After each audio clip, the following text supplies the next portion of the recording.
আমি at the same time বলছি যে নকশাল যে খুনোখুনির রাজনীতি আমি টোটাল বিরোধী, কিন্তু এই লোকটা দেখুন, এই একটা নিরীহ লোক, এর তো কোনো আরে কি প্রশ্ন করতে চেয়েছিল যে আমার সারের দাম বেড়ে যাচ্ছে আমি করতে পারছি না। আর তাছাড়া এর আগেও তাছাড়া আমি কিছুদিন আগে একটা ছত্রধর মাহাতোর বাবার একটা ইন্টারভিউ পড়লাম একটা কাগজে, তো ছত্রধর মাহাতোর বাবা বলছেন যে আমি একটুখানি প্রশ্ন করতে চেয়েছিলাম ওনার কাছে, কিছু কথা বলতে চেয়েছিলাম, তো আমাকে এখান থেকে পার্টি বললো না একদম যেতে পারবে না ঢুকে।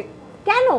মমতা ব্যানার্জিকে তার প্রথম কোয়ালিটি ছিল যে তিনি মানুষের কাছের লোক, তিনি মানুষের কথা শোনেন। বুদ্ধদেব ভট্টাচার্যকে আমরা তো দেখেছি, হ্যাঁ, আমরা তো সেইটা মমতা ব্যানার্জির মধ্যে দেখতে চাইবো না, তাহলে তো এতগুলো মানুষ ভোট দিয়ে তাকে আনবে না। এই পরিবর্তনের মধ্যে এই ব্যাপারটা ভীষণ ছিল যে তিনি মানুষের হয়ে কথা বলছেন, তিনি মানুষের কাছে গিয়ে তাদের কথা শুনছেন, ফার্স্ট হ্যান্ড এক্সপিরিয়েন্স তার। সেই মানুষ কেন এইভাবে বলবেন? ক্ষমতা মানেই কি তাহলে তাকে তার এই মেকানিজমেই চলতে হবে? তিনিও বুদ্ধদেব ভট্টাচার্যের পথে হাঁটবেন? আমি সোহিলের কাছে যাব একটা বিশেষ বিষয়। এক হচ্ছে শিলাদিত্য চৌধুরী প্রথম দিন বলেছেন, যখন তাকে নিয়ে যাওয়া হচ্ছে সাংবাদিকদের সঙ্গে কথা বলার সুযোগ হয়েছিল, আজকে বললেন সারের দাম নিয়ে প্রশ্ন করলেন। লক্ষণীয় যে এই সারের দামের নিয়ে প্রশ্ন এবং দাবি নিয়ে গতকাল মমতা বন্দ্যোপাধ্যায় চিদম্বরমের কাছে দরবার করেছে। একই দাবি তুললেন শিলাদিত্য, তিনি জেলের অন্ধকার থেকে আজকে সামনে এলেন। শৈলের কাছে আমার প্রশ্ন, যে সর্বভারতীয় চ্যানেলের অনুষ্ঠানে তোমারই পরিচিত সহপাঠী একজন প্রশ্ন করেছিলেন, সেই প্রশ্নে তাকে মাওবাদী দেগে দেয়া হলো। শিলাদিত্য চৌধুরী সারের দাম নিয়ে প্রশ্ন করলেন, মাওবাদী দেগে দেয়া হলো। তাহলে কি কোথাও তোমার মনে হচ্ছে যে পরবর্তীকালে লেখা কবির সুমনের গানটা খুব মানে প্রতিবাদী মাওবাদী হতে বাধ্য, এটা ক্রমশ স্পষ্ট হচ্ছে? শৈল, আমি প্রথমে বলতে চাই যে এখানে যারা যারা উপস্থিত আমি তাদের থেকে অনেক ছোট, আর আমি বলতে গেলে দুনিয়ায় অনেক কম দেখেছি এদের থেকে, কিন্তু আমি যতটুকু জানি আমার সিলেবাসে বই পড়ে, পলিটিক্যাল সায়েন্স আমি পড়েছি, মানে প্রিয়াম্বলে মেনশন করা আছে অ্যাবাউট দ্য সিভিল রাইটস, যেগুলো প্রতিটা মানুষের আছে, আর তার মধ্যে সবথেকে জরুরি হলো ফ্রিডম অফ এক্সপ্রেশন। মানে আমার যখন যেটা বলার দায়িত্ব, আমার যেটা বলার ইচ্ছে সেটা আমি বলতে পারি। মানে ফ্রিডম অফ এক্সপ্রেশনে আমি যদি একটা মানুষকে মারতে যাই, আমি আমার হাতটাকে ওর মুখ অবধি নিয়ে যেতে পারি, টাচ করলে অফেন্স, কিন্তু মুখ অবধি নিয়ে যাওয়াটা কিন্তু অ্যালাউড বাই দ্য ল। তো একটা প্রশ্ন যখন একটা মানুষ করছে, সেটা তার দায়িত্ব। সেই প্রশ্নটা করার জন্য যদি তার উপরে কোনো লেবেল দিয়ে দেওয়া হয়, আমি কারোর নাম না নিয়ে বলছি, তাহলে সেটা তো অবভিয়াসলি ভুল। It is a threat to democracy. আর আমি এটা বলতে চাই যে আসল দুনিয়ায় যদি জিনিসপত্র এরকমভাবে হয়, তাহলে আমাদের বইতে কেন লেখা থাকে যে আমাদের যেটা প্রশ্ন আমরা সেটা করতে পারি? এখানে এসে আমি এতগুলো ছবি দেখছি এখানে অ্যাবাউট কি হয়েছে, আর দেখে আমার মনে হচ্ছে যে সত্যিই কিন্তু 1 বছর 2 মাস 3 মাস যতদিনই হয়েছে অনেক কাণ্ড ঘটেছে। আর আমরা সকলেই টিভিতে বিকেলবেলা এরকম প্রোগ্রামগুলো দেখি, আমরা জানতে পারি কোথায় কি ভুল হচ্ছে। এরকম একটা ওই সর্বভারতীয় চ্যানেলের অনুষ্ঠানে তো তুমিই ছিলে, সেরকম একটা চ্যানেলে আমি গেছিলাম। আমাদের অভিজ্ঞতা যদি বলো। আমি বলতে চাই যে এইসব চ্যানেলগুলোতে যখনই কোনো প্রোগ্রাম হয়, আমাদের মতোই ছাত্রদের ডাকা হয়, generally people who are active in the college, যারা সোশিও কালচারাল অ্যাক্টিভিটিসে হু টেক পার্ট। এবার ওই চ্যানেল থেকে আমাদের ডাকা হয়েছিল। এবার কিছু প্রশ্ন শর্টলিস্ট করা হলো জিজ্ঞেস করার জন্য to the honourable chief minister. তো উনি আসলেন, প্রথম প্রশ্নটা একটি মেয়ে করলো, প্রশ্নটা বেশ ভালোই ছিল। প্রশ্ন ঠিক না, ইট ওয়াজ মোর লাইক কনগ্রাচুলেশনস। ওনাকে বলা হলো যে আপনি অনেক ভালো কাজ করেন, অনেকের জন্য কিন্তু লোকের খালি আপনার খারাপটাই বলে, আপনাকে সেটা মনে হয়। তো তখন উনি ব্যাখ্যা করে বললেন যে জঙ্গলমহল এবং দার্জিলিং অনেক ভালো ভালো কাজ করা হয়েছে, লোকেরা ওখানকার অনেক খুশি। তারপরে যাদবপুর বিশ্ববিদ্যালয়ের একটি মেয়ে জিজ্ঞেস করলেন যে ওদের ওই কেমিস্ট্রি ডিপার্টমেন্টের প্রফেসর ওই কার্টুন নিয়ে যে ঝামেলাটা হলো, তো তখন উনি একটু রেগে গেলেন। আর তারপরে অম্বিকেশ মহাপাত্র, হ্যাঁ,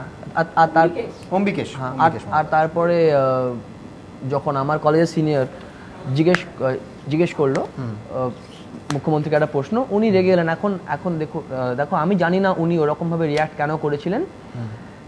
আমার পার্সোনালি আমার মনে হয় একটা জিনিসের উপরে বেস করে যদি কাউকে জাজ করা হয় সেটা ভুল, কিন্তু এতগুলো জিনিস যখন হয়েছে তখন আমি একটাই জিনিস বলতে চাই যে it is a big threat to our democracy. মানে সকলে একজনকে হেড অফ স্টেট কেন বলা হয়? হেড অফ স্টেট কথাটার মানে কি? It has a lot of weight, মানে she is a head of our state, all the people are seeing our state and জাজিং আস বাই হার অ্যাক্টিভিটিস। এবার সেটার পরে যেদিনকে এই কাণ্ডটা ঘটলো উনি তো ওখান থেকে উঠে চলে গেলেন, পুরোটাই টিভিতে দেখানো হলো, সব নিউজ চ্যানেলে একটু একটু করে ওটা দেখানো হলো, ইন্টারনেটে তো পুরো ব্যাপারটা ছড়িয়ে গেল, ইট ওয়েন্ট ভাইরাল। আর টুইটার, ফেসবুক সব জায়গায় দ্য হোল কান্ট্রি ওয়াজ লাফিং অ্যাট ওয়েস্ট বেঙ্গল। এখন আমার মনে হয় West Bengal is much better than that, আর আমি জানি আপনাদের সকলেরও সেটা মনে হয়। আর আমি আরেকটা কথা বলতে চাই যে এরকম প্রোগ্রামগুলো আমরা অনেকেই দেখে থাকি টিভিতে, রোজই দেখি আর ভাবিস রাজ্যটার অবস্থা একদমই খারাপ। তো আমি এটাই বলবো লোকদের যারা দেখছে প্রোগ্রামটা, যে আপনারা যখন প্রোগ্রামগুলো দেখছেন রোজ, আমিও দেখছি, এই প্রোগ্রামগুলো দেখে যদি আমরা কিছু পজিটিভ, কিছু কনস্ট্রাকটিভ না করি, আমাদের যতটা আমাদের এটা আর হবে না, এই লাইনে যদি আমাদের যতটা দায়িত্ব, staying within the purview of the law, আমরা যতটা করতে পারি সেটা করার দায়িত্ব আমাদের আছে। আর আমরা যদি বাড়িতে বসে থাকি, if you don't do anything, তাহলে আমার মনে হয় রাজ্যের অবস্থা আরো খারাপ হতে পারে। আমি এটা জিজ্ঞেস করছি, মুখ্যমন্ত্রী মানে মাঝে মাঝে প্রশ্ন করেন যে ভাই মিডিয়া কোথায় ছিল যখন নন্দীগ্রাম হলো, সিঙ্গুর হলো, ভাই তোমরা কোথায় ছিল, আজকে তো ক্রিটিসাইজ করছো কেন? তো কি উত্তর আছে? আমি তো আমার মনে হয় যে এটা সম্প্রতি জনসভায়ও মুখ্যমন্ত্রী বারবার সংবাদ মাধ্যমের উদ্দেশ্যে এই প্রশ্ন ছুড়ে দিয়েছেন যে মিডিয়া কোথায় ছিল, একাধিক জায়গার নাম করে। বানতলার সময় মিডিয়া কোথায় ছিল, মরিচঝাপিতে কোথায় ছিল, সিঙ্গুর নন্দীগ্রামে আমরা কোথায় ছিলাম, আমতা কান্দুয়ায় কোথায় ছিলাম, বেহালা হাওড়ায় শিক্ষিকা বিমলা দে সেই সময় কোথায় ছিলাম, শিলদা ক্যাম্পের সময় কোথায় ছিলাম। এবিপি আনন্দের 7 বছরের মধ্যে তো আমরা পলাশির যুদ্ধ, সিপাহী বিদ্রোহ বা জালিয়ানওয়ালাবাগে ছিলাম না। আমাদের মাননীয় মুখ্যমন্ত্রী আশা করি মার্জনা করবেন যে ওই কয়েকটা জায়গায়, ঐতিহাসিক জায়গায় আমরা থাকতে পারিনি। কিন্তু বহু জায়গায় যেগুলো মাননীয় মুখ্যমন্ত্রী বলছেন সংবাদ মাধ্যম ছিল না, অন্তত আনন্দবাজার পত্রিকা ছিল। আনন্দবাজার পত্রিকার আর্কাইভ থেকে একাধিক সেই বিষয়ে রিপোর্ট উঠে এসছে এবং অনেক সময় রাজনীতিবিদরা পরে সেই রিপোর্ট পড়ে ফলো আপ করেছেন, আগে সংবাদপত্রে তা প্রতিষ্ঠিত হয়েছে, প্রকাশিত হয়েছে। আসুন দেখে নিই যে জায়গাগুলোর নাম মাননীয় মুখ্যমন্ত্রী বারবার বলছেন সংবাদ মাধ্যম ছিল না বলে, যেখানে আমরা ছিলাম সিঙ্গুর, নন্দীগ্রাম, শিলদা গ্রাম দেখাচ্ছি। বাকি অংশগুলো ঠিক কিভাবে সংবাদ মাধ্যম ছিল এবং সংবাদ মাধ্যমের সম্পর্কে মাননীয় মুখ্যমন্ত্রীর মতামত কি কোথাও বদলেছে, এই বিভ্রান্তিও কিন্তু আরেকটা সৃষ্টি হয়েছে। আসুন একবার দ্রুত দেখে নিই যে এই ঘটনাবলীর সময় স্বাধীন সংবাদ মাধ্যম, পেশাদার নিরপেক্ষ সংবাদ মাধ্যম ঠিক কোথায় ছিল এবং কি ভূমিকা পালন করেছিল। দেখি এইসব ঘটনা ঘটছে প্ল্যানফুলি এবং ট্যাক্টফুলি। কোথায় ছিলেন 35 বছর? বানতলা হয়েছে, কেউ প্রতিবাদ করেননি।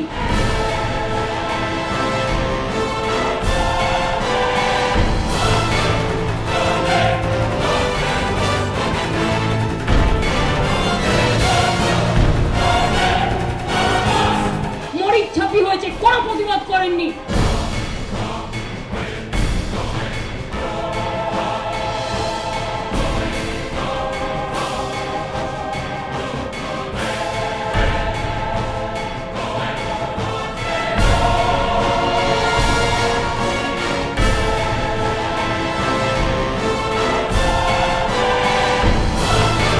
নন্দীগ্রাম হয়েছে, সিঙ্গুর হয়েছে, ভিখারি পাশান হয়েছে, কোথায় ছিলেন?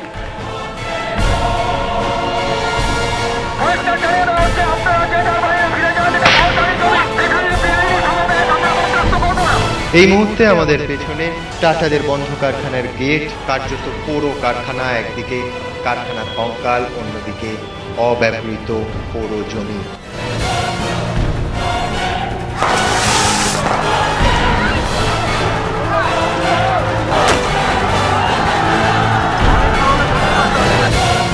আমরা এই মুহূর্তে দাঁড়িয়ে আছি নন্দীগ্রামের মাটিতে। আপনাদের কথা এই প্রথম নন্দীগ্রামে আপনাদের নেতাদের সামনে সরাসরি আপনারা প্রশ্ন করতে পারেন।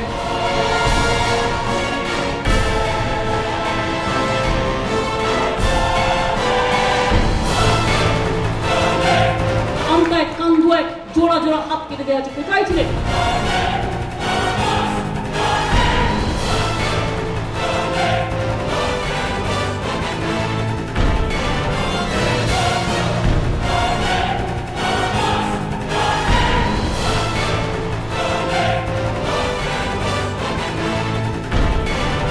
প্রকাশ্য দিবা দিবালকে বেহালার মানুষ ভুলে যাবেন। রঘুনন্দন তিওয়ারিকে খুন করা হয়েছিল, বিমলা দে স্কুল শিক্ষিকা হাওড়ায় বাস স্ট্যান্ডে খুন করা হয়েছিল, খুন করা হয়েছিল কুচবিহারের বিমান রবিন হায়দারকে খুন করা হয়েছিল মানুষকে। কোথায় ছিলেন সেদিন?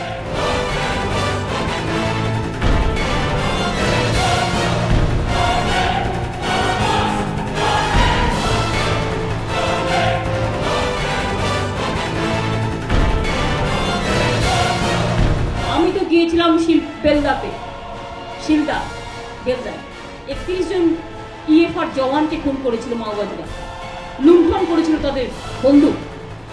কোন পলিটিক্যাল পার্টি বুকের সাহস নিয়ে যেতে পারে না আমি জীবন মৃত্যুকে পায়ের ভিত্ত করে চলি বলে আমি গিয়েছিলাম করো ইন্টেরিয়ার।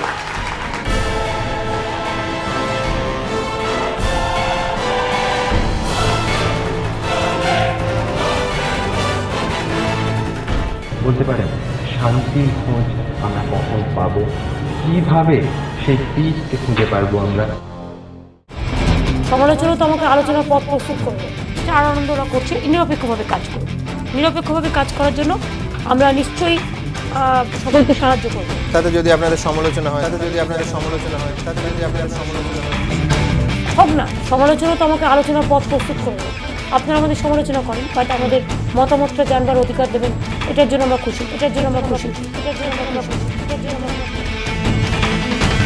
আমি সিপিএম এর কায়দায় রাজনীতি করি না যে সিপিএম নামলো বলে আমি ওকে ডান্ডা দিয়ে পিটিয়ে দিলাম। তাতে ও তো চাইবে 3-4 জনকে 3-4টে ওদের চ্যানেল আছে, স্টার আনন্দ, সুতরাং এই চ্যানেলগুলোকে নিয়ে ওরা মানুষকে ভুল বোঝাবার চেষ্টা করবে। আমি তো সাধারণ মানুষকে বলবো যারা মিথ্যে কথা আর অপপ্রচার করছে তাদের টিভি দয়া করে দেখবেন না।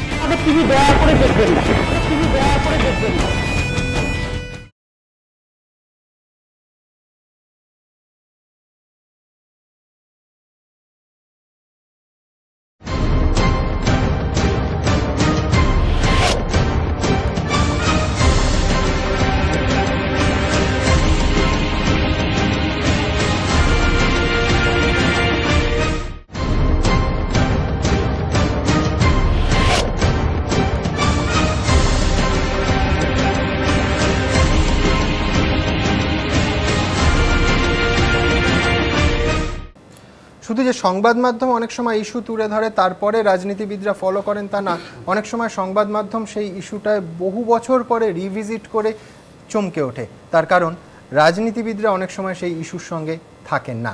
বানতলা, অনেকেই বলতে পারেন যে মৃত ইস্যু, এখন ইস্যুটার জীবিত নেই, কিন্তু অনিতা দেওয়ানকে কি আমরা কেউ ভুলতে পেরেছি?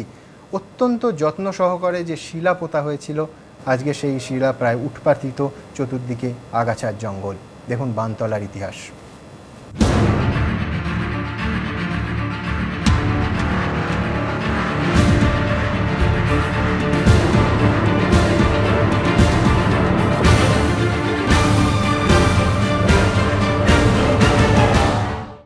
বোধহয় গানের সুরেই বলতে হয় অনিতা দেওয়ান ক্ষমা করো, কারণ আজকে আমাদের প্রতিনিধি যখন সেই জায়গায় পৌঁছেছেন, শিলা উৎপাদিত, চতুর্দিকে আগাছার জঙ্গল। দেখুন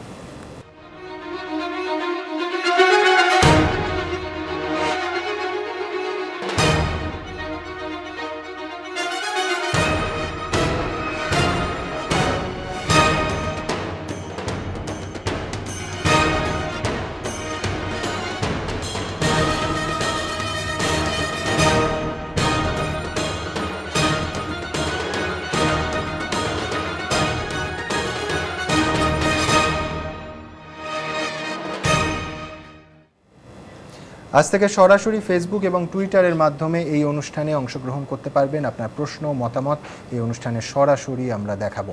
অশোকদা, আপনার কাছে আসবো। শিলাদিত্য চৌধুরী অবশেষে জামিন পেলেন। আপনারা বামপন্থীরা বারবার বলছেন যে আপনারা ততটা নিরাপদ নন। শিলাদিত্য চৌধুরীর মতো সাধারণ গ্রামের কৃষকের ওপর আক্রমণের বিষয় কতটা সরব হয়েছেন আপনারা? কতবার রাস্তায় নেমেছেন?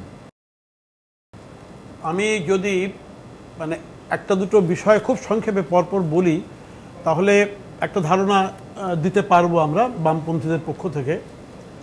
প্রথমটা হচ্ছে যে মুখ্যমন্ত্রী এবং মন্ত্রিসভার সদস্যরা কি করছেন, কি বলছেন, সবটা বুঝে ওঠা যাচ্ছে না।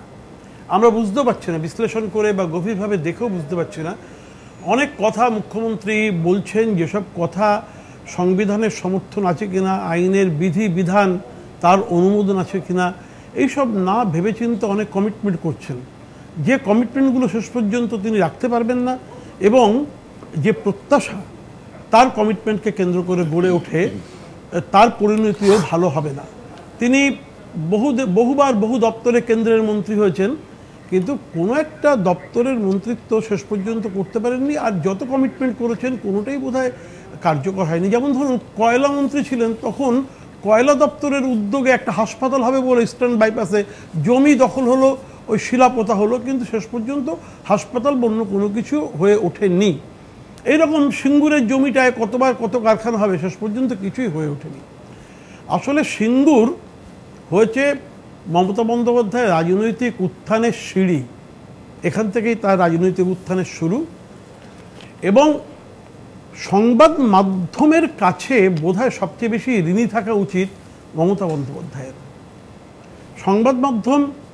সংবাদ মাধ্যমের ভূমিকা আর মমতা বন্দ্যোপাধ্যায়ের রাজনৈতিক কাজকর্ম একটা সময় প্রায় সমার্থক হয়ে দাঁড়িয়েছিল।